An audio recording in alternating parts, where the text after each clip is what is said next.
Bonsoir à tous. Vous le savez peut-être, le 3 juin 1925 disparaissait Camille Flammarion. Camille Flammarion qui était certainement le père de l'astronomie populaire, qui a vraiment fait briller l'astronomie à la fin du 19e siècle pour le grand public. Et c'est vrai que on a la chance à la Société astronomique de France de pouvoir faire briller son héritage.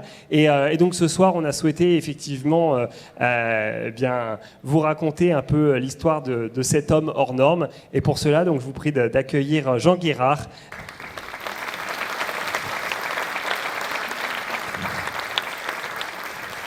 Donc, Jean Guérard est ingénieur à l'ONERA, mais il est bien plus que ça, évidemment, au sein de la Société astronomique de France, puisque c'est le directeur de l'observatoire de Juvisy-sur-Orge, un observatoire à visiter. Donc si vous passez dans la région parisienne, évidemment, j'en vais plus que nous en parler ce soir. Mais voilà, donc bon voyage avec Camille, et merci Jean d'être venu au festival. Bonne soirée à tous. Merci Sylvain.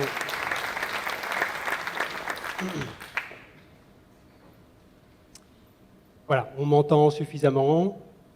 Très bien. Alors, je vais vous raconter l'histoire d'un astronome amateur qui n'était pas du CERA, il n'avait pas vraiment de titre d'astronome, de diplôme, mais sa vie l'a propulsé, l'a amené à être reconnu comme un astronome. Et on va voir qui était-il, qu'est-ce qu'il a fait de sa vie, qu'est-ce qu'il cherchait, qu'est-ce qu'il nous raconte. Et puis je passerai un peu de temps à la fin pour parler de ce qui nous a laissé son observatoire à Juvisy aujourd'hui. Alors, Camille Flammarion naquit en 1842 à Montigny-le-Roi, en Haute-Marne. C'est la campagne. C'est la campagne, et je le dis tout de suite, c'est important, parce que Camille Flammarion fait l'école buissonnière. Au sens noble du terme, c'est un très brillant garçon, très bon élève à l'école, très entouré par ses professeurs, par sa famille. Mais c'est un contemplatif, c'est un naturaliste. Il s'intéresse très jeune à la nature. Et ces petites images naïves, on va les retrouver dans tous ses ouvrages tout au long de sa vie pour illustrer des phénomènes d'astronomie, enfin des choses que dans des ouvrages professionnels on ne trouverait pas. Et ça, ces images de nature représentent une partie non négligeable, une bonne partie des illustrations de ces livres plus tard. Ces livres qu'il a commencé très jeune à collectionner, puisqu'il raconte dans ses mémoires qu'il a sa bibliothèque personnelle qui est déjà riche de 20 livres à 6 ans. Alors il y a une petite anecdote qui raconte, il était chez un ami de son oncle en voyage, donc il est très fier d'expliquer sa grande bibliothèque chez lui, de sa vingtaine de livres, et l'oncle lui dit, tiens, moi je vais te montrer ma bibliothèque. Il l'emmène à la cave, et sa bibliothèque, c'est les casiers à bouteilles, c'est ses bouteilles de vin. Et il est vexé, le petit Flammarion. Ah non, moi je préfère la mienne. Voilà, le personnage a 6 ans. Et des livres, il nous en a laissé 3000 aux archives. On en parlera à la fin. Alors, il a une enfance heureuse, studieuse, brillante, mais ça ne se passe pas bien à Montigny-le-Roi. Il y a des mauvaises années, mauvaise récolte, mauvais conseils, mauvais placements, faillite des parents qui vivaient bien, mais bon, ils sont sur la paille. Et à cette époque-là, aussi pour fuir la maladie qui gagne Montigny, on monte à Paris. Et les parents sont dans une telle indigence qu'ils vont laisser le jeune Camille au bon soin du curé du village. Et ils vont monter avec les plus jeunes. Alors Camille commence une année de séminaire à Langres. Et il va rapidement digérer la bibliothèque du séminaire. les bondieuseries et la mythologie en latin et en grec. Il en a vite fait le tour et il n'est pas rassasié. Mais on garde ça à l'idée parce que ça va revenir plus tard.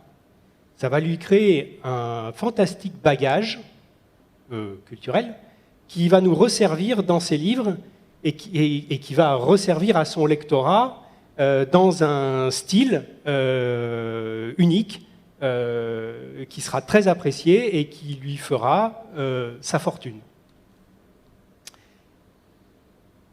Oui, parce que dans la bibliothèque du séminaire, les fossiles, par exemple, ça remonte au déluge. Ah bah oui, le déluge, c'est quand la Terre a été recouverte par les eaux. Bon, c'est pas faux, mais on part de loin. Hein.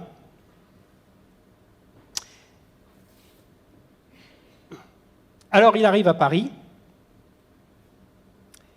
et très vite, à la plume et à la bougie, hein, sans portable et sans appli, déjà il passe son bac en cours du soir, parce qu'il rattrape un peu le cursus, et il écrit déjà une somme, la cosmogonie universelle. Hein. Alors on a retrouvé sur cette photo, qui est une des photos les plus jeunes de Camille Flammarion, il est né en 1842, il a 16 ans. Une photo de lui à 16 ans. On est au milieu du 19e siècle. Tout le monde n'a pas encore sa photo. Hein. Je vais expliquer pourquoi il y a sa photo.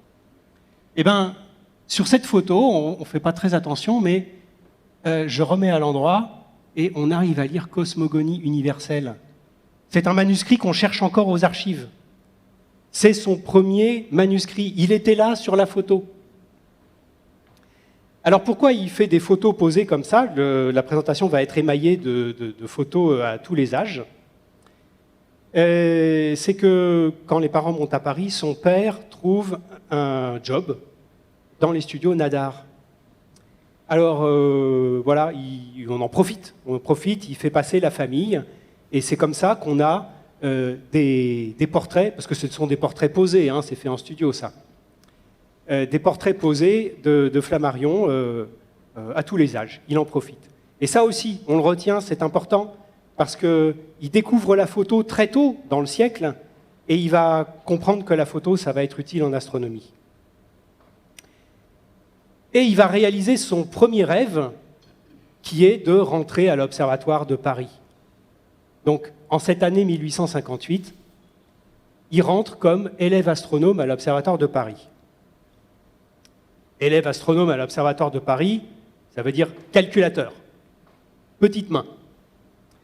Parce que les calculs d'astronomie, à l'époque, les éphémérides, c'est des sommes de séries harmoniques, donc des sommes de termes trigonométriques avec des harmoniques en série, puis des coefficients. Donc tout se ramène des tables trigo, puis des multiplications avec des tables de log, et puis à la fin, des colonnes de chiffres à additionner. Et les colonnes, il faut des petites mains pour les faire. Voilà. Et donc il y a des salles de calcul avec des petites mains, et Flammarion commence là-dedans. Mais il est assez vite blasé. Hein. Alors, vous avez cette phrase célèbre, heureusement Sylvain ne me l'a pas piqué tout à l'heure. J'entrais à l'observatoire comme dans un temple, hein, puis je vous laisse lire la suite, avec une idée qui va plus loin que l'activité des astronomes à l'époque. Son idée, elle est là. La mission de l'astronomie n'est pas de s'arrêter à la mesure des positions des astres, mais doit s'élever jusqu'à l'étude de leur nature. Pourquoi il dit ça? Parce qu'à l'époque, il y a un certain Urbain Le Verrier qui sévit à l'observatoire, il a une réputation de tyran, parce que l'observatoire, il est au service du Bureau des longitudes. Et le Bureau des longitudes, il a pour mission de trouver des méthodes de navigation fiables.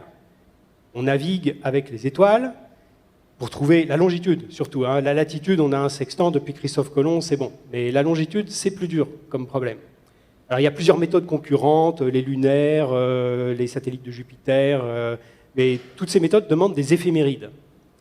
Et donc, le travail de l'observatoire, c'est de faire des catalogues d'éphémérides, des catalogues de positions d'étoiles, plus précis que les précédents, et plus précis que ceux des Anglais. Voilà. Parce que la navigation, c'est stratégique. C'est une des rares fois où l'État a investi massivement dans l'astronomie. Voilà. Et quand Urbain Le Verrier entend parler de cet hurluberlu qui veut étudier la nature des astres, donc étudier les astres pour ce qu'ils sont et pas seulement pour ce à quoi ils servent, eh ben, il le vire. Voilà. Pas que ça à foutre, le Verrier. Parce que Flammarion, s'il a été convoqué dans le bureau du directeur, c'est parce qu'il a publié La pluralité des mondes habités. C'est un ouvrage, c'est déjà le deuxième, hein, après la cosmogonie universelle. C'est une petite somme, hein, et ça a un grand succès. Il y aura 28 éditions de cette pluralité. Je confesse tout de suite que je ne l'ai pas lu, pas eu le temps. Je me suis contenté de la table des matières. Et la table des matières, en fait, vous faites un parcours avec un recul scientifique, de métier scientifique de la table des matières. Eh bien, il a une démarche scientifique tout à fait honnête sur l'état du système solaire, avec bibliographie sur les connaissances précédentes, du Moyen-Âge à nos jours, à l'Antiquité. Oui, j'ai sauté des pages dans la table des matières. Les conditions d'habitabilité des mondes. Alors évidemment, on prend du recul parce que c'est remis dans les connaissances de l'époque. Hein. Donc lui, il voyait des conditions d'habitabilité de Mercure à Neptune. Mais c'est honnête dans les connaissances de l'époque. Voilà. Et évidemment, c'est pas du tout du goût des contrats de marine que gère Urbain Le Verrier. Voilà. Il faut le comprendre aussi, ce Le Verrier. Hein. Parce que pour Flammarion, c'était le tyran absolu, mais il faut se mettre à la place. Alors voilà. Mais heureusement, il est rattrapé par le bras quand il sort de l'observatoire par un collègue qui a quand même vu son potentiel, et il lui trouve un travail justement au bureau des longitudes. Et là, Flammarion va faire ses armes en faisant une année des éphémérides de la Lune au bureau des longitudes. Voilà. J'ai dit faire ses armes, hein, parce que c'est une année de calcul trapu et pénible, et mathématiquement, c'est pas simple non plus, et donc ça va lui conférer des compétences quand même qui seront reconnues. Et ça démarre très vite. Donc 1862, son premier livre publié. En fait, la cosmogonie universelle, on la retrouvera plus tard, mais peu importe. Son premier livre publié, il a 20 ans. Et très vite, eh ben, il est reconnu dans le milieu, il est rédacteur dans des revues, il est conférencier. Ça y est, c'est parti. C'est parti, et il trouve son modèle, j'ose dire son modèle économique. C'est-à-dire écrire spécifiquement pour un lectorat populaire à qui il s'adresse pour vulgariser les sciences. Raconter l'astronomie et les sciences plus généralement à un public qui va très vite lui être fidèle. Ça marche. C'est un modèle économique qui marche.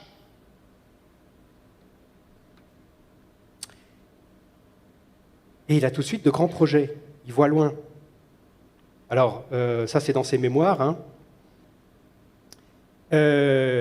Ça va durer une dizaine d'années. Il voit très vite de faire un grand ouvrage scientifique. Voilà. Il n'y a pas de complexe de l'imposteur, lui. Il ne fait pas ce complexe. Donc, du coup, il n'est pas titré. C'est là que c'est ce que je disais au début. Hein. Il n'est pas titré, il n'est pas astronome dans le corps des astronomes. Mais comme il a fait ses armes, et puis que très vite il écrit, il est reconnu, ben, c'est bon, c'est passé. il veut écrire un grand ouvrage sur l'atmosphère. Ah, on est au 19e siècle, personne n'est encore allé dans l'atmosphère. Quelques ballons seulement. Il a ce grand projet d'y aller, de faire les voyages pour faire des mesures, faire des observations et les transcrire, les raconter dans un livre, parce qu'il sait que ça va marcher. Le livre sortira une petite dizaine d'années plus tard. Il y avait un petit détail, c'est la gravure du pèlerin, que tout le monde connaît. La gravure du pèlerin, elle apparaît dans la 3e édition de l'atmosphère. Ce n'est pas dans l'astronomie populaire, c'est dans l'atmosphère. Parce qu'il y a beaucoup de polémiques. Est-ce que c'est Flammarion qui est l'auteur de la gravure du pèlerin quand il est apprenti ciseleur au début, quand il est jeune voilà. Bon, depuis, il y a des études qui ont trouvé la gravure dans d'autres ouvrages. Mais voilà, c'est pour le signaler. C'est là qu'apparaît, dans l'écosystème Flammarion, c'est là qu'apparaît la gravure du pèlerin. Bon, alors, ces ballons. Il se renseigne, alors il commence déjà à être assez mondain, à fréquenter du monde, et il apprend l'existence d'une société aérostatique de France. Tiens, la SAF.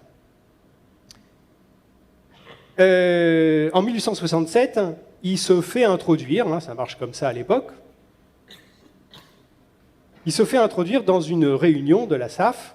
Bonjour, je m'appelle Flammarion, je voudrais faire des voyages en ballon, et donc, comme vous êtes la société aérostatique, je suppose que vous avez des ballons. Bah non, on n'a pas de ballon. Ah bon? Comment ça se fait que vous n'avez pas de ballon? Bah non, c'est compliqué, c'est cher, donc on fait des calculs. Mais comment? Ça ne peut pas durer, je vais m'en occuper, je vais vous trouver un ballon. Voilà. Et l'anecdote, c'est qu'il sort de la réunion. C'était justement un bureau d'élection du président et de ses secrétaires. Et ben, il ressort président de la Société aérostatique de France. Voilà. Il fréquente rapidement Eugène Goddard, un aérostier, connu à l'époque. Eugène Goddard, vous trouvez ça facilement, c'est quelqu'un qui a beaucoup volé. Et il trouve chez le maréchal Vaillant, maréchal d'Empire, il apprend l'existence d'un ballon. Et le maréchal, il est assis sur la caisse du ballon.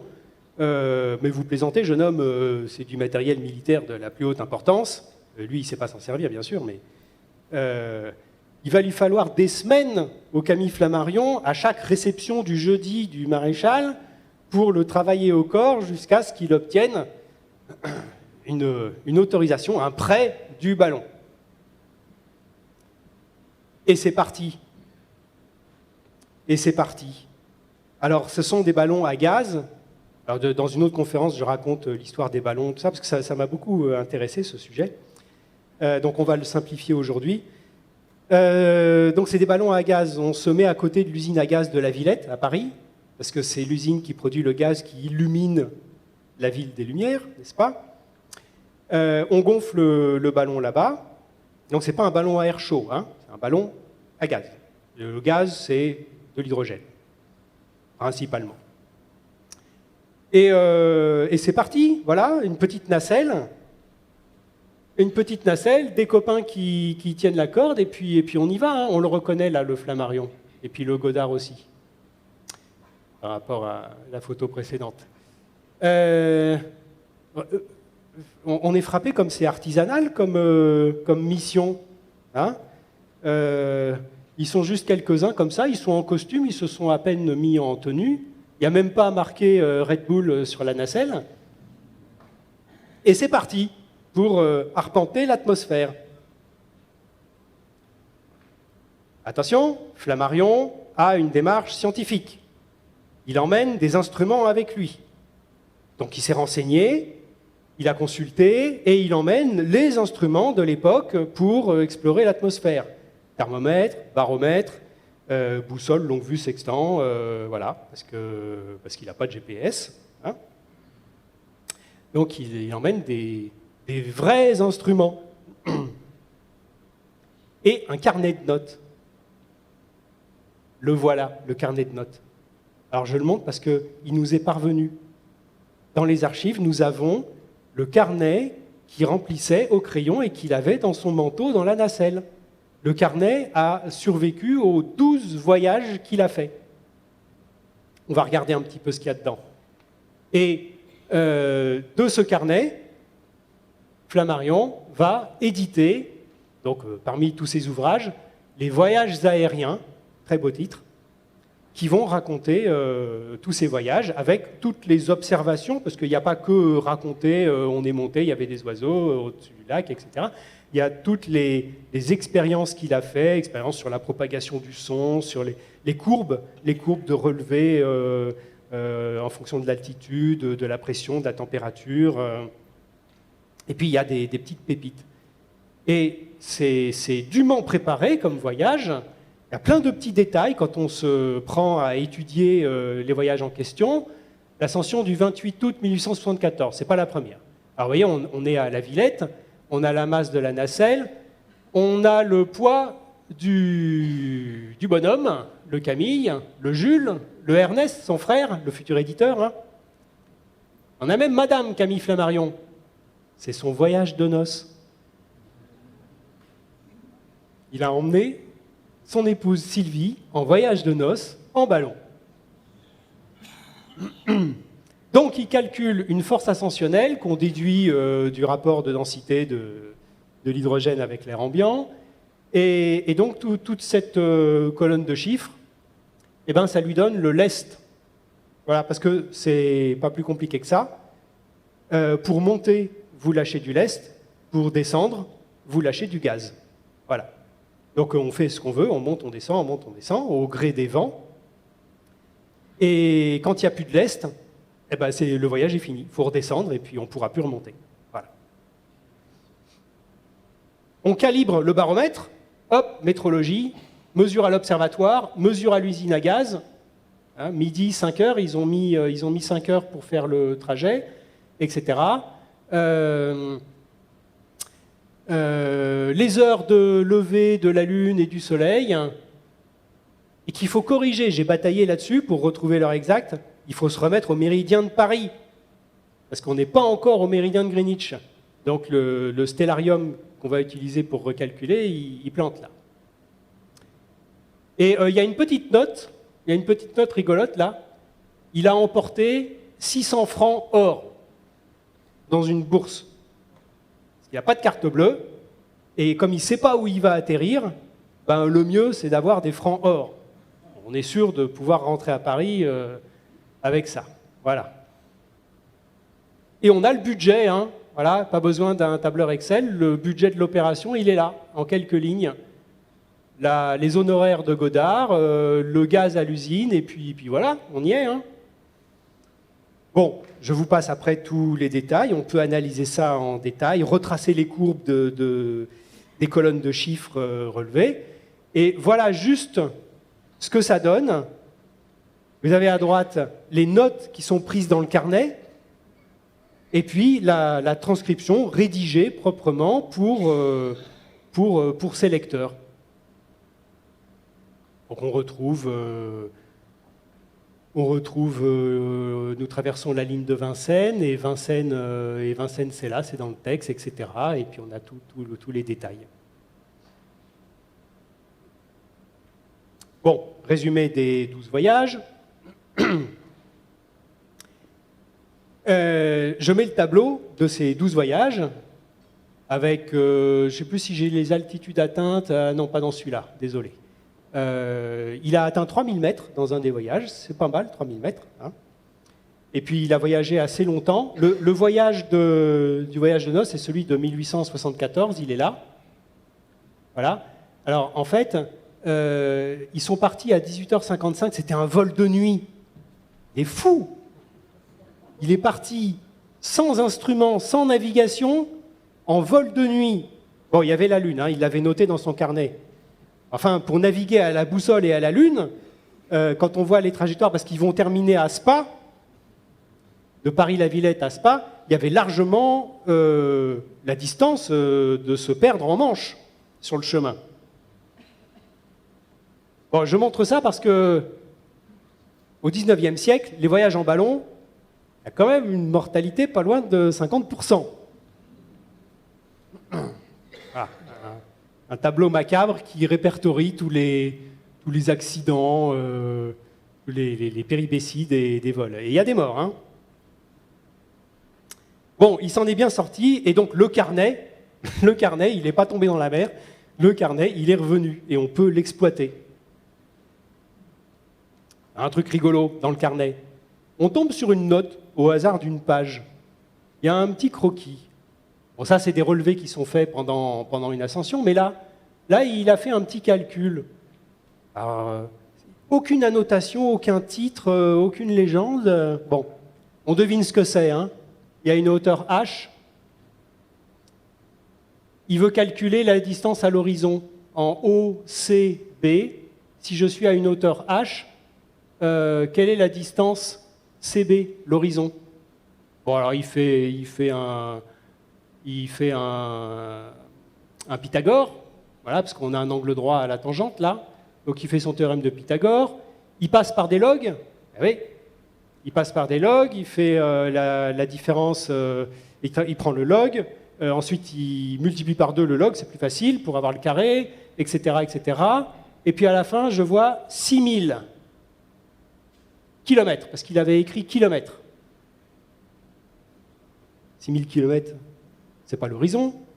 Qu'est-ce qu'il fout là? Il fait une erreur de calcul. C'est vilain hein, de le dénoncer comme ça. Il fait une erreur de calcul, parce que là, on a des mètres, 6366 km, bon, mis en mètres, voilà, en plus il met des décimales, bon, ok. Et puis à un moment, là, au B carré, il laisse des mètres. Alors ok, ça reste des mètres, des mètres, des mètres, et à un moment, il simplifie ces zéros ici, il en enlève 3, et puis il dit que c'est des kilomètres. Et non, ils étaient au carré. Alors quand il prend la racine carrée, ben, ça ne marche pas. Ça ne marche pas, il trouve 6000 km. Voilà. Je dis aux jeunes, hein, toujours mettre les unités quand vous faites des calculs. Voilà, sinon vous passez pour un plouc. Bon, l'horizon à 3000 mètres, hein, la hauteur c'était 3300 mètres. Voilà, une hauteur atteinte dans son voyage. Le 3300, il est là. Bon, c'est 200 km, l'horizon quand on est à 3000 mètres d'altitude. Et ce n'est pas la première fois. En cherchant dans le texte de ces ouvrages, je tombe sur une phrase, il parle d'un ballon qui ne cubait que 800 mètres. Abus de langage, comme on dit. C'était un ballon de 800 mètres cubes, et donc, par abus de langage, il dit que le ballon cube 800 mètres. Non, il cube 800 mètres cubes. Et voilà, à force de faire des abus de langage comme ça, eh ben, on fait une erreur. Bon, allez, c'est pas bien méchant, parce que l'ouvrage sur l'atmosphère, il sort. 1871, première édition de l'atmosphère. Première planche couleur. Les ouvrages sont assez peu illustrés à l'époque. Hein, c'est de l'imprimerie, c'est du texte. Et puis, de temps en temps, vous savez, il y a une gravure. Et si c'est une gravure chic, une gravure couleur, elle a un papier calque. Et donc, avec son frère Ernest, on commence à voir des éditions de luxe, des éditions reliées avec un certain nombre de gravures couleurs. Et c'est marqué sur la couverture. L'atmosphère, Camille Flammarion, avec 34 planches couleurs. C'est un argument de vente, c'est une édition augmentée. C'est émouvant. Il a fallu attendre 100 ans pour avoir la même image en vrai.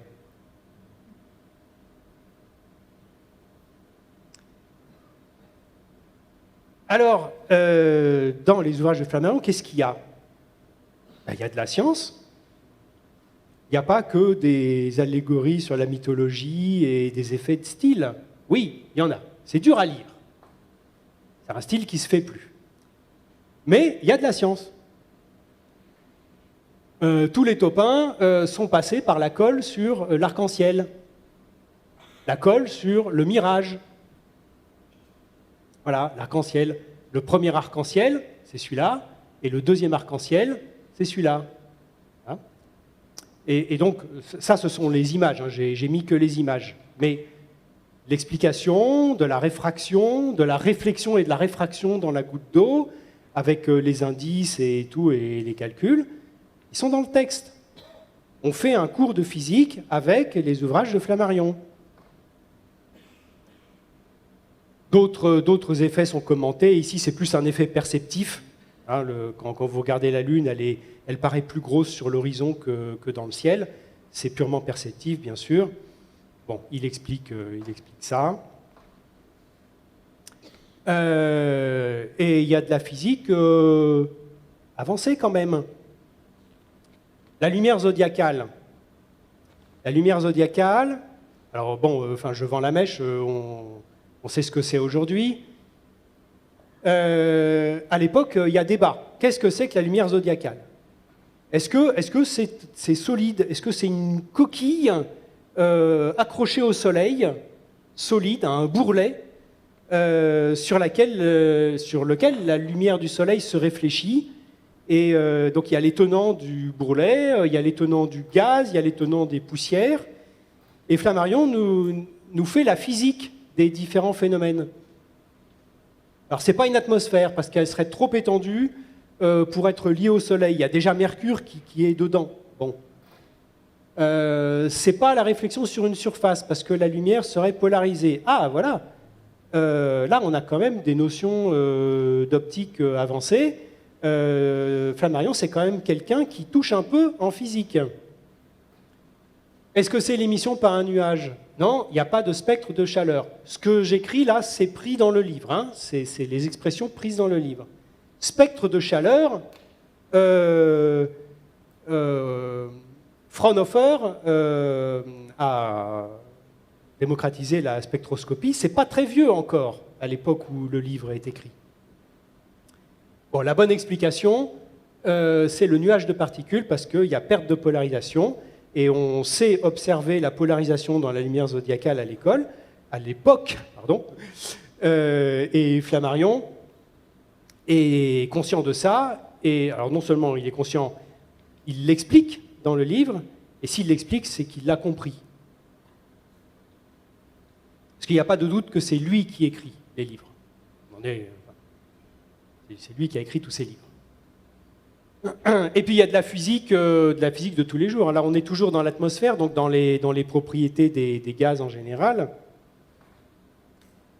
Vous vous souvenez à l'école de l'expérience du minuteur de cuisine qu'on met sous cloche et puis on pompe et puis on n'entend plus le minuteur? Qui se souvient de cette expérience?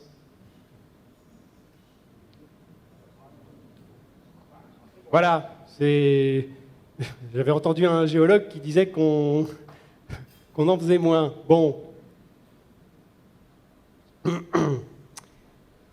Toutes ces petites expériences. Et puis on décrit des tas de phénomènes bien au-delà de ce que Flammarion a observé pendant ses voyages. Hein. Parce que le feu de Saint-Elme, j'espère qu'il ne l'a pas trop expérimenté. Le feu de Saint-Elme, vous savez, c'est l'expérience au Palais de la Découverte quand on tend la main vers la fille qui est sur la fille aux cheveux longs qui est sur le plateau, et on tend la main vers elle et on a le feu de Saint-Elme au bout des doigts. Qui a fait cette expérience? Quand même. Il faut rouvrir le Palais de la Découverte. Merci.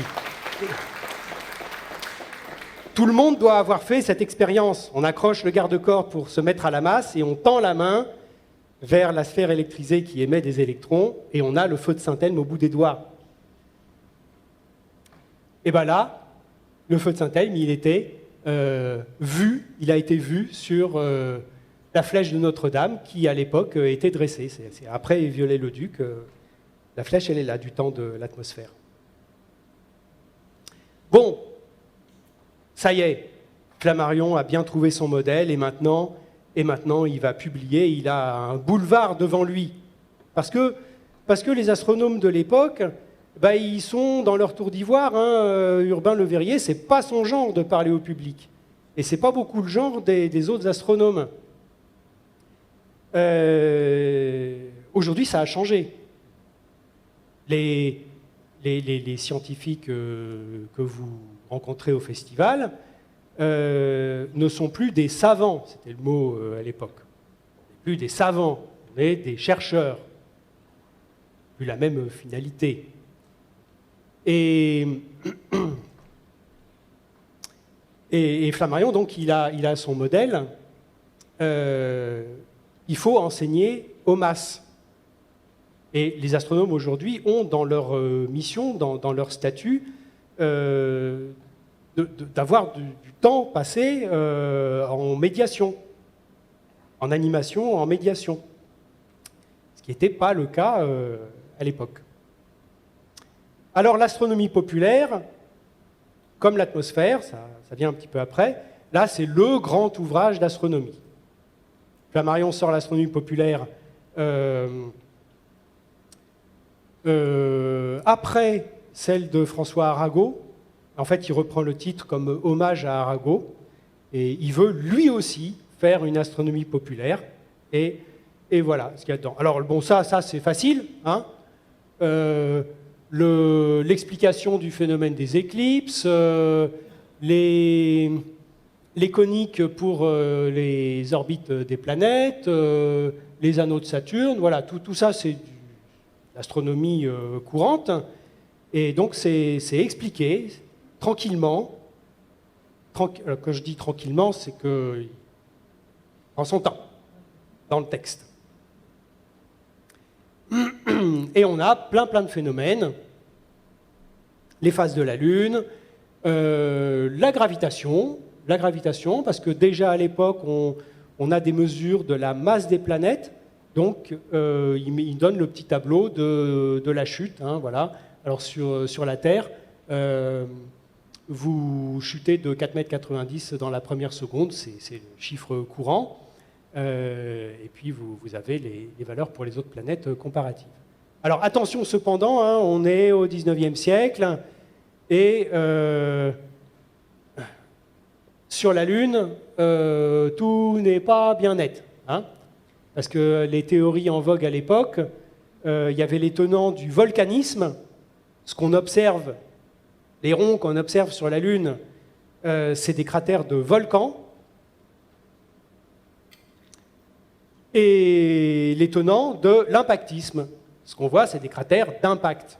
Bon, alors on sait aujourd'hui que dans l'état actuel de la Lune, ce sont tous des cratères d'impact, mais il y avait polémique à l'époque. Voilà.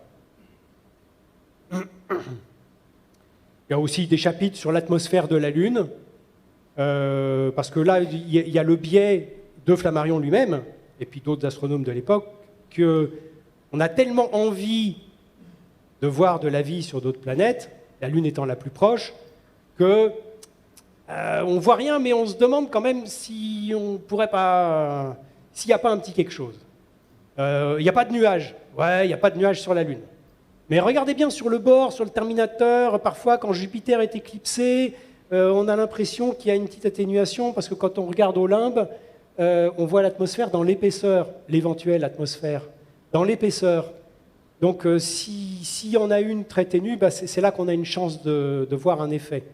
Bon. Non, il n'y a pas d'atmosphère sur la Lune. Il nous explique la précession des équinoxes. Alors, je ne mets pas les 4 pages de texte et de références à l'Antiquité sur l'histoire de la précession des équinoxes, mais vous vous souvenez, son imprégnation de la mythologie de sa jeunesse, eh ben, ça l'amène au moment où il explique que le cycle de précession, hein, donc l'axe des pôles qui balaye le ciel sur un cycle de 26 000 ans, il veut expliquer ce que c'est que 26 000 ans. C'est long, 26 000 ans. Eh bien, il y a cette gravure-là dans l'astronomie populaire. Étonnant, hein? C'est Paris. C'est Paris dans 26 000 ans. Voilà, à l'état de ruine. Alors la colonne grecque, ça figure bien le temps qui passe. Et on retrouve ça souvent. La colonne grecque, ça c'est vraiment un marqueur du temps. Alors il y a les armoiries de Paris, et puis regardez, là il y a l'Arc de Triomphe. Il est resté debout. Bon. Au passage, une petite légende urbaine. À la SAF, on a longtemps prétendu que Van Gogh s'était inspiré d'une gravure de l'astronomie populaire pour ses œuvres. Pour la nuit étoilée, l'une des nuits étoilées, vous avez ce grand motif de spirale là, et on a tout de suite identifié, on y a cru très fort, c'est M51, c'est la galaxie des chiens de chasse qui est représentée vers la fin, parce qu'au début c'est toutes les planètes, le système solaire, etc. Et vers la fin, il y a les étoiles et puis l'univers au-delà. Vous notez au passage, à l'époque, pas encore de galaxie, c'est la nébuleuse des chiens de chasse. Il n'y a qu'un seul mot encore, c'est la nébuleuse. La galaxie, on saura ce que c'est plus tard. Bref, tout le monde a cru très fort que Van Gogh s'était inspiré de l'astronomie populaire, c'était trop beau. Mais il y a l'ami Jean-Pierre Luminet qui en a fait son dada. Il a écrit un livre qui s'appelle « Les nuits étoilées de Van Gogh » aux éditions Segers.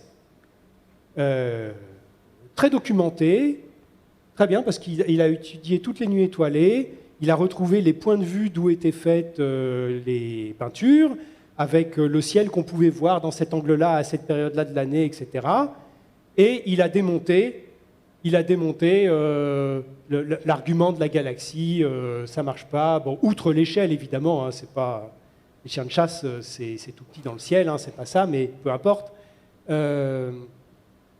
C'est surtout que ils se sont jamais connus en fait. On aurait trouvé une correspondance, une lettre de Van Gogh à Flammarion ou de Flammarion à Van Gogh, mais les archives existent. Nous avons à Juvisy toute la correspondance archivée en phase d'informatisation et d'indexation. Mais on l'a. Il n'y a pas de lettre de Van Gogh. On a déjà isolé les lettres importantes, il n'y a pas Van Gogh. Et puis chez Van Gogh, dans la fondation Van Gogh, il y a aussi toute la correspondance, il n'y a pas Flammarion. Et puis Van Gogh, il disait tout à son frère Théo, et il n'en parle jamais. Voilà. Donc ça fait dire à Jean-Pierre Luminet que non, c'est une légende urbaine. En fait, c'est des nuages, c'est des formations nuageuses, des cirrus par exemple, mais tant pis. Donc voilà, on démonte une légende urbaine, il faut s'y résoudre. Le temps passe, et Flammarion exprime dans un tweet qu'il cherche à fonder un observatoire. Toujours dans le même modèle. Faire ses propres observations pour les rédiger et les raconter à son public. Il a son programme d'observation scientifique, hein, parce qu'il s'entoure beaucoup, il a beaucoup de collaborateurs autour de lui et il sait s'entourer efficacement. Alors, il est parti pour observer. Il construit son observatoire, le voilà en chantier. C'était un relais de poste, donc évidemment, c'est lui qui construit la coupole, c'est lui qui construit la tour crénelée, qui est d'un style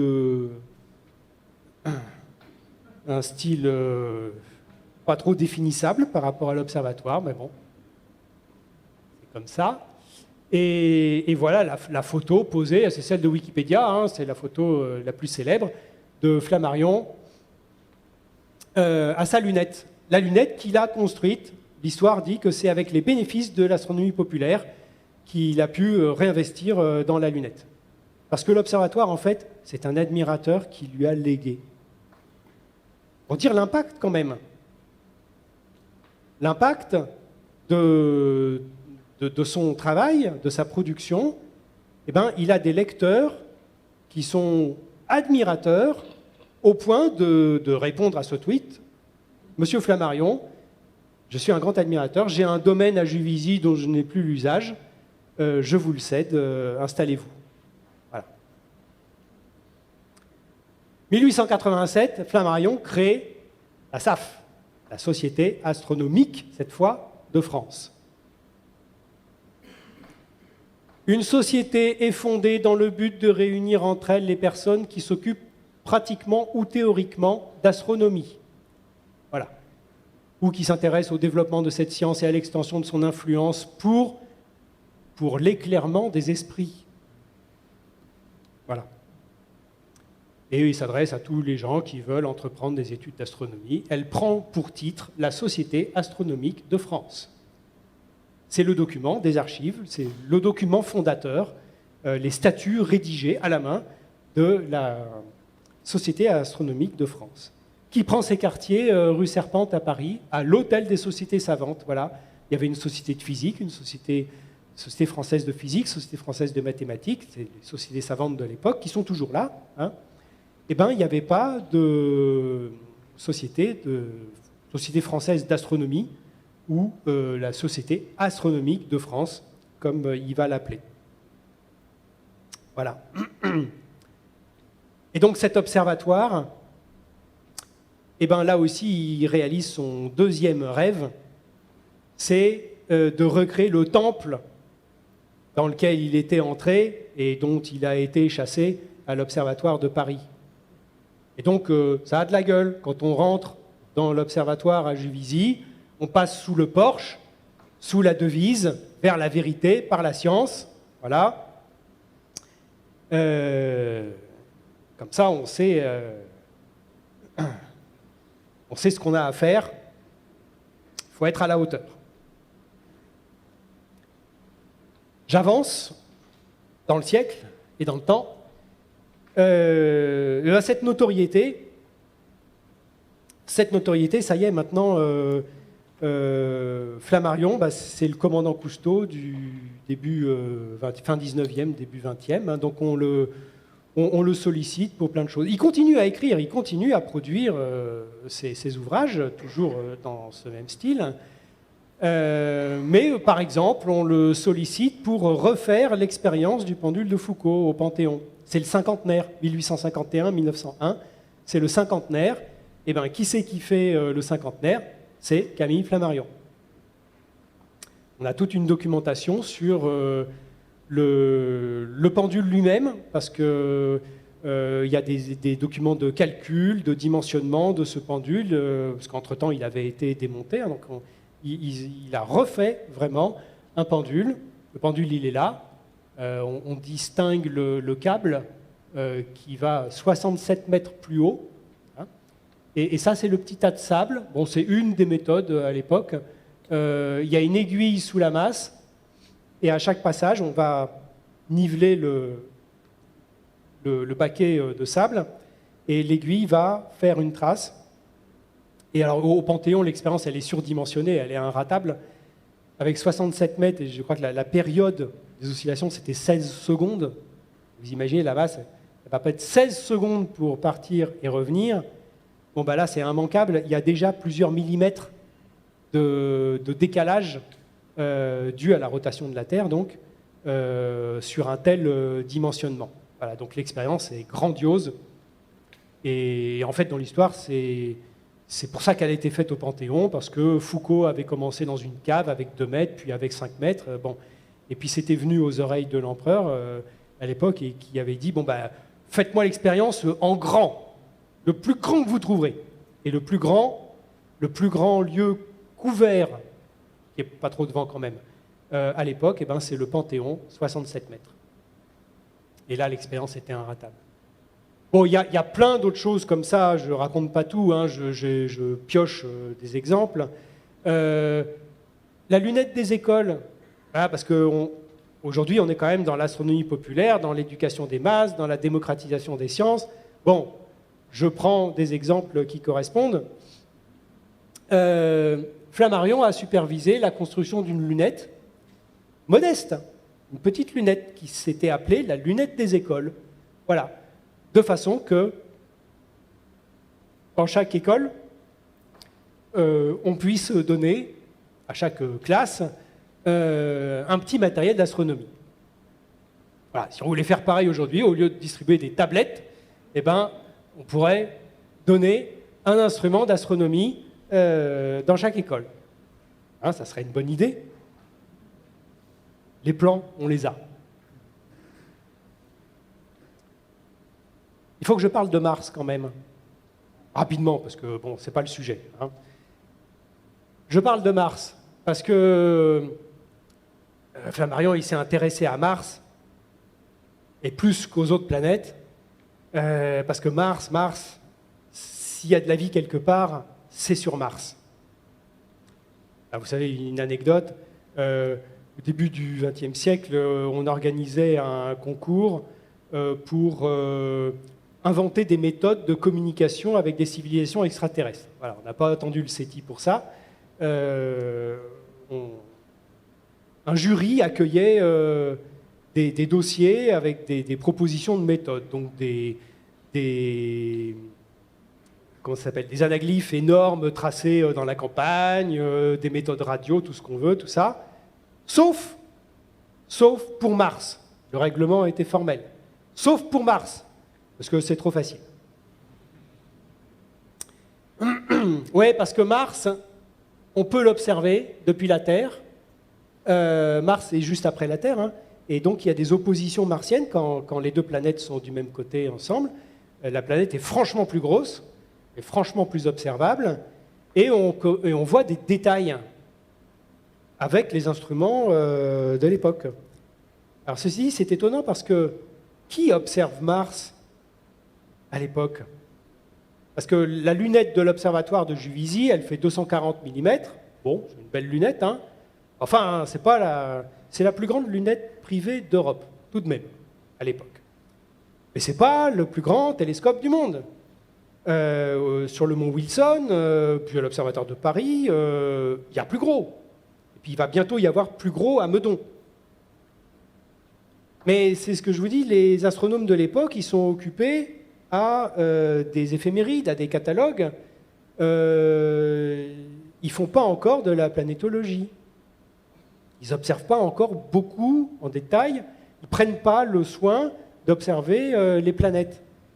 Donc, les pieds nickelés qui observent Mars, donc, je simplifie, hein, je n'ai mis qu'une diapo. Giovanni Schiaparelli, l'italien, qui utilise le mot canalé pour décrire ce genre de formation à la surface de Mars, qui sont des formations géologiques réelles, naturelles. Mais en italien, le mot canalé n'a pas de connotation comme en français, parce qu'on vient de faire le canal de Suez. Et le mot canal, évidemment, quand il est traduit en français, Flammarion et les autres sautent les pieds dans le plat. Je vous l'avais bien dit, les Martiens font des canaux. Et c'est parti pour une petite vingtaine d'années de canaux martiens. Avec le troisième larron, Percival Lowell, l'Américain, qui lui a construit son observatoire à Flagstaff en Arizona, dédié à la planète Mars. Alors là, par contre, il y a de la correspondance. Alors, à Juvisy, on a toutes les lettres de Percival Lowell à Flammarion. Et on sait que les lettres de Flammarion à Lowell, elles sont à Flagstaff. Donc, pour qui s'y attarde un peu, voilà une autre pépite. Je vous sors une petite pépite des archives. Regardez, je vous envoie aujourd'hui une boîte contenant des photographies, blablabla. Choisissez ce que vous voulez, etc. Bon. En parenthèse, vous imaginez avec l'accent, laissez-moi dire que ce n'est pas moi qui fais les lignes sur Mars, ce sont les Martiens. La lettre telle qu'elle, hein. C'est une pépite. Votre dévoué Percival Lowell.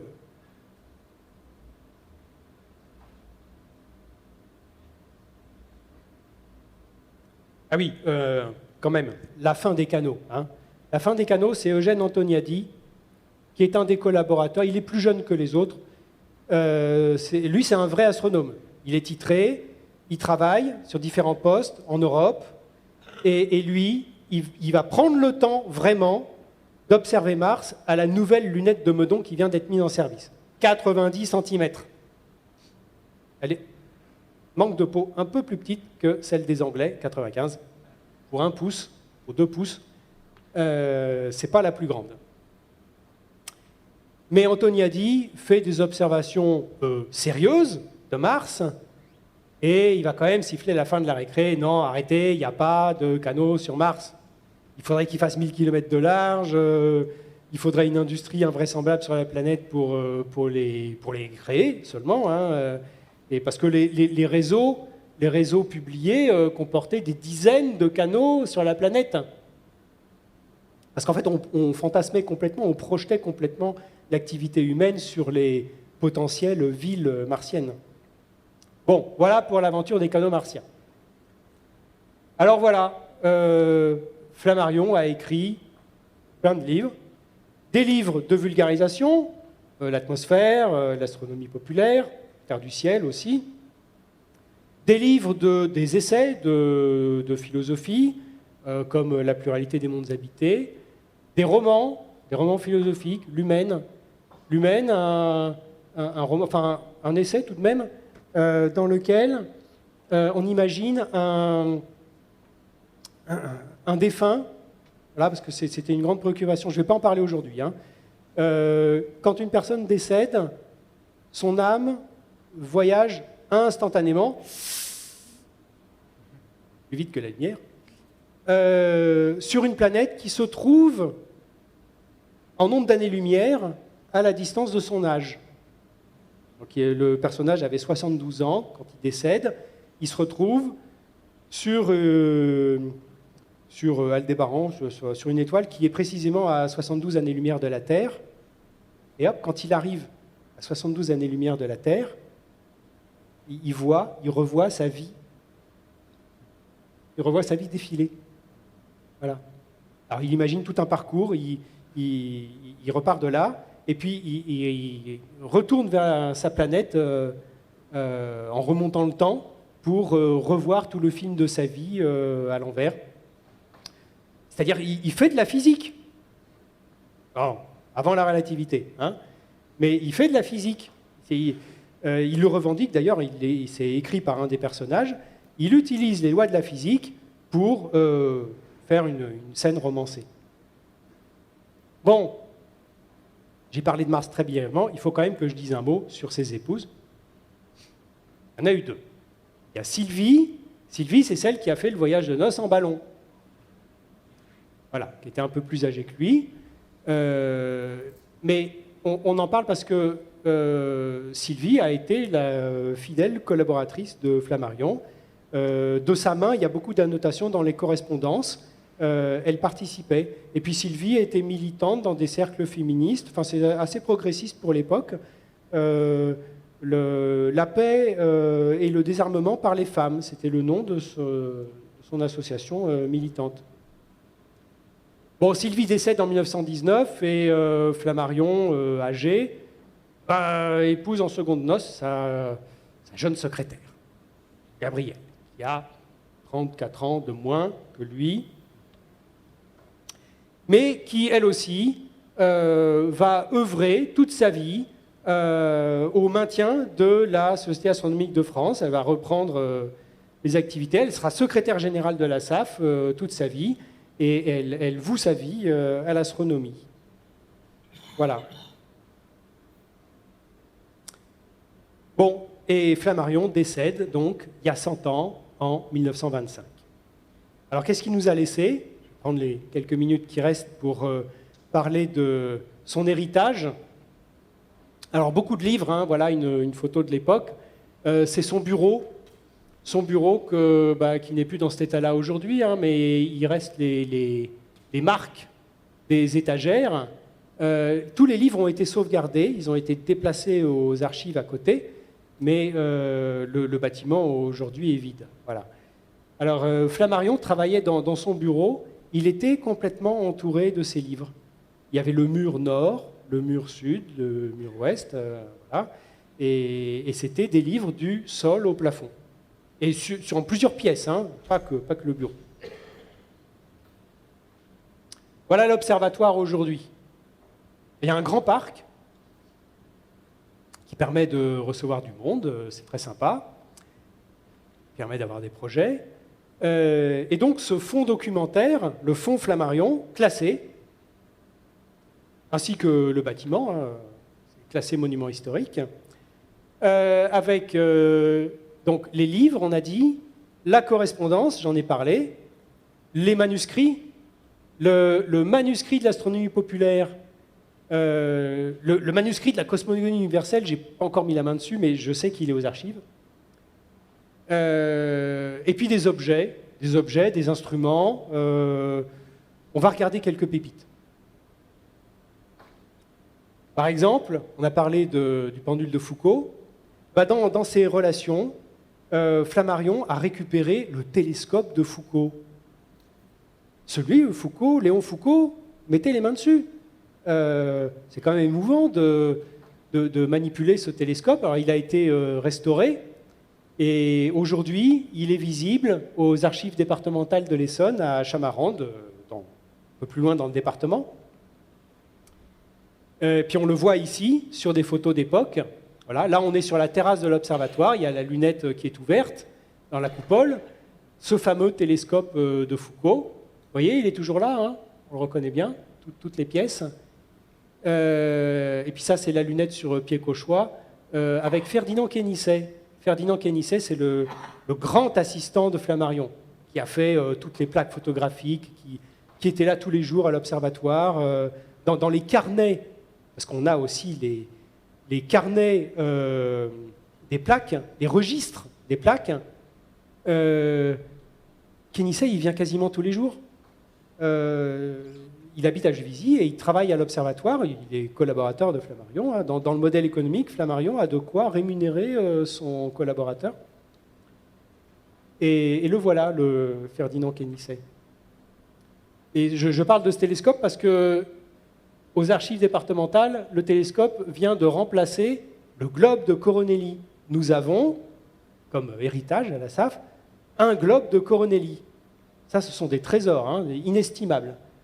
C'est de la Renaissance, 17e. Ça fait 1 mètre de diamètre, hein, 1 mètre 10, je crois, exactement. Ça pèse 100 kilos. Le globe de Coronelli, restauré par les archives départementales, vient d'être prêté au MUSEM. Et il est dans l'exposition Lire le ciel, en ce moment. C'est-à-dire que ça vient de se faire au mois de juillet, là. Et donc, renseignez-vous, hein, je vous recommande, il faudra que j'y aille moi aussi. Au MUSEM à Marseille, il y a une exposition qui s'appelle Lire le ciel, sur l'histoire de l'astronomie méditerranéenne, incluant l'âge d'or du monde arabe, par exemple. Et il y a un certain nombre de belles pièces dans cette expo, dont le globe de Coronelli, prêté par la SAF. Voilà. On est très fiers de ce prêt. C'est un gros coup. Voilà. Pour nous, c'est un gros coup, cette affaire du prêt au MUSEM. Par contre, ça ne dure pas très longtemps. Hein. Notez-le bien, il faut y aller avant le mois de décembre. Autre exemple de pépite. Allez, on arrive au bout. Nous avons quelques grands atlas. Alors c'est un document qui est grand comme ça, hein. Un atlas céleste. Alors c'est un très grand livre dans lequel il y a des grandes planches calligraphiées du ciel. Alors à l'époque, Flamsteed, c'est l'anglais, qui est le directeur de l'observatoire de Greenwich, donc il fait le ciel boréal, il n'y a pas tout. Hein. Mais donc c'est fait en quartiers. Vous avez sur chaque planche de l'atlas des quartiers du ciel, et c'est de toute beauté parce que vous avez les constellations dessinées avec les positions des étoiles. Et attention, les positions des étoiles, ce n'est pas seulement une œuvre d'art esthétique en soi, c'est un document qui est l'état de l'art, au sens technique, qui est l'état de l'art de la mesure astrométrique de l'époque. Les étoiles sont figurées avec un petit motif dentelé qui... Il y a une légende qui dessine une série de motifs en fonction de la magnitude, pour représenter la magnitude des étoiles, magnitude 1, 2, 3, 4, 5. Bon. Okay. Mais ce qui compte, c'est le petit pixel, c'est le petit point qui est au centre du motif. Et ce petit point, dans les graduations, il est au niveau de la minute d'arc, moins que la minute d'arc. C'est l'état de l'art de l'époque, de la réduction astrométrique. On est à la minute d'arc. C'est pas mal ça, parce que au premier coup d'œil, vous regardez la petite ours, il y a quelque chose qui devrait vous frapper. Faites pas attention aux traits rouges, je vais expliquer. La polaire, elle est quand même pas alignée avec le pôle. Et aujourd'hui, l'étoile polaire, on sait quand même qu'elle est à moins d'1 degré, elle est quasiment dans l'axe du pôle. Et le document, il a 300 ans. Et là, on se pose la question, mais tiens, est-ce que je ne suis pas en train de voir quelque chose, là, un mouvement du ciel? Est-ce que c'est une erreur de la mesure de l'époque? Ou est-ce qu'il y a quelque chose à voir? Eh bien, c'est ce qu'on a fait, et j'en profite pour donner des exemples d'activités qu'on peut avoir à l'observatoire avec des étudiants, des lycéens. C'était le cas cette année. On relève les positions des étoiles sur cet atlas, on les compare aux positions modernes données aujourd'hui par des logiciels. Avec Stellarium, on récupère les positions des étoiles. Et ben, on va pointer les décalages. On retrouve les positions, puis on repointe tout ça. Voilà. Et là, il y a quelque chose qui apparaît. Il y a quelque chose qui apparaît. Le ciel a tourné. Et autour de quoi il a tourné? Ce n'est pas juste une translation, ni un mouvement aléatoire des étoiles, parce qu'il y a le mouvement propre des étoiles, mais en fait, il est très petit sur 300 ans. Le ciel a tourné. Il n'a pas tourné autour du pôle. Ça figure l'axe de rotation de la Terre, il y a 300 ans. Il a tourné autour du pôle de l'écliptique.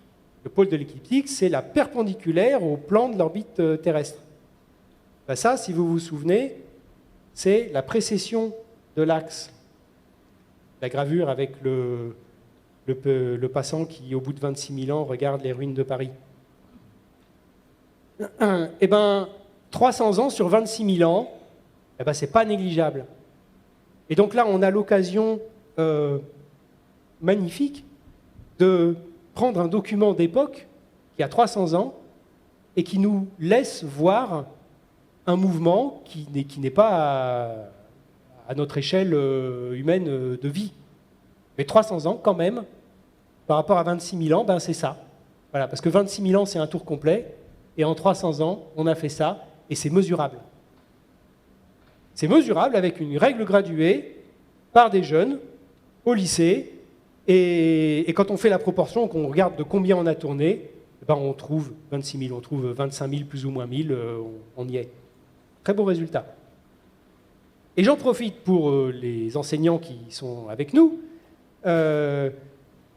L'ASAF a une commission éducation avec plein de projets à tous les niveaux, des enfants jusqu'à l'université, pour faire de l'astronomie, avec des documents anciens comme dans cet exemple, ou sur des données modernes. Il y a plein de choses à faire. Bon, cet observatoire, il est fonctionnel. Voilà, je le précise.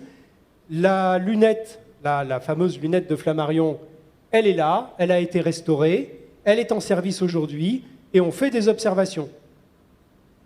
On s'inscrit sur le site web de l'ASAF, ça marche, et pour une somme très modique, on vient passer une soirée avec un animateur, votre serviteur en fait partie,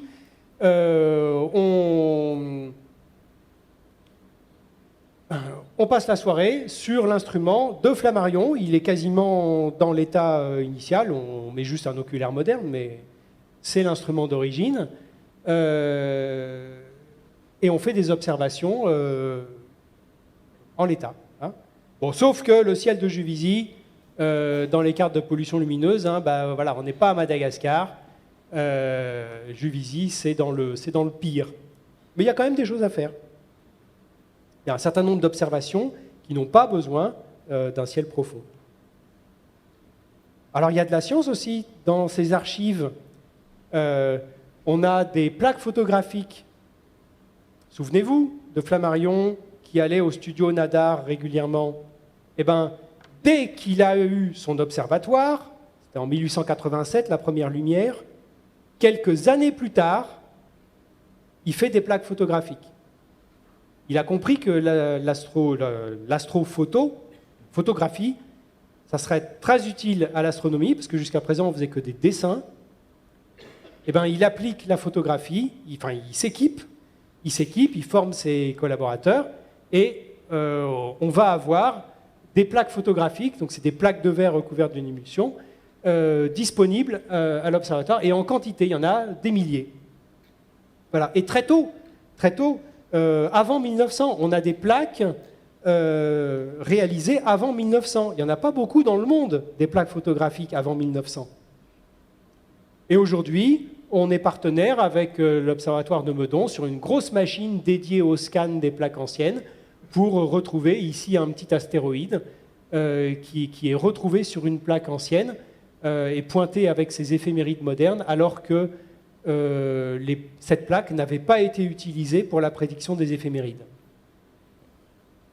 Donc c'est une contribution au calcul des éphémérides de certains astéroïdes.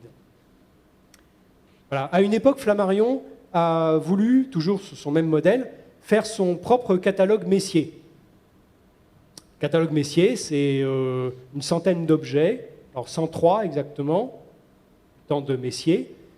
Première version, deuxième version, et ça s'arrête à 103 objets. Alors les détracteurs, les mauvaises langues disent que la contribution de Flammarion à l'astronomie, c'est M104. Voilà, parce que Flammarion a quand même, d'une façon ou d'une autre, trouvé le moyen de mettre son objet Messier au catalogue, donc il y a eu un M104 de Flammarion. Voilà. Bon, il a quand même contribué un peu plus que ça à l'astronomie. Et là, on a une mine. On a une mine de documents dans les archives parce qu'on a les dessins faits au grattoir, hein, faits par les collaborateurs de l'époque, les dessins qui étaient reproduits par des procédés pas très au point à l'époque, procédés de tramage, reproduits dans les premiers documents, dans la revue de l'astronomie, notamment. Les premières photos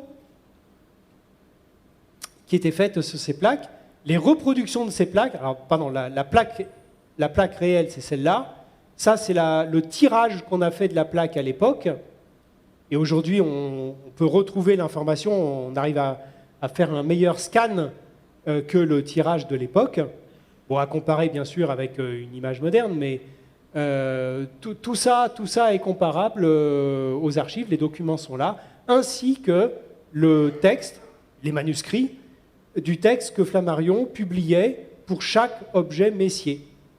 Donc il y a les 100 manuscrits de tous les objets Messier. Et voilà, je pense que je vais m'arrêter là.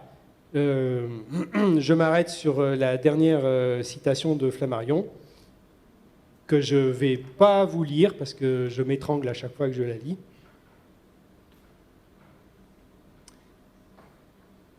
Il nous dit ça dans les mémoires d'un astronome. Voilà, je pense qu'il n'aurait pas été déçu du XXe siècle et encore moins du XXIe.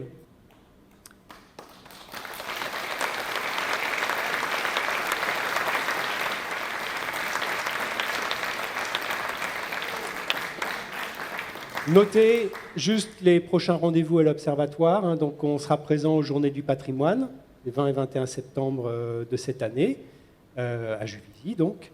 Et puis un petit peu plus tard dans l'année, il y a un petit festival qui est organisé par le Club Nova, qui est le club d'astronomie de Juvisy, partenaire avec la SAF à l'Observatoire. Et à l'occasion de ce petit festival où il y aura des conférences, il y aura aussi des visites possibles à l'Observatoire. Voilà nos prochains rendez-vous. Merci pour cette conférence. Dans la table des matières que tu as montré, je crois que c'est l'astronomie populaire, il y a un des chapitres qui est Dieu et la nature, ou enfin il y a le mot Dieu qui est là-dedans. C'est dans la pluralité des mondes habités, oui. Voilà. Alors, quelle est sa position là-dessus? Qu'est-ce que vient faire Dieu dans cette affaire? Oh, là, vous me prenez de court.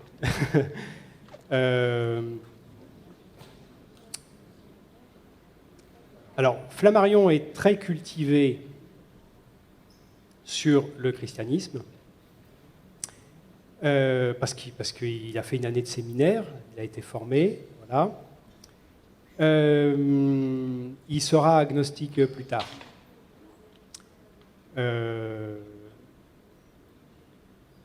Une phrase qu'on trouve de lui, c'est parce que je crois en Dieu que je ne suis pas chrétien. Voilà, c'est délicat.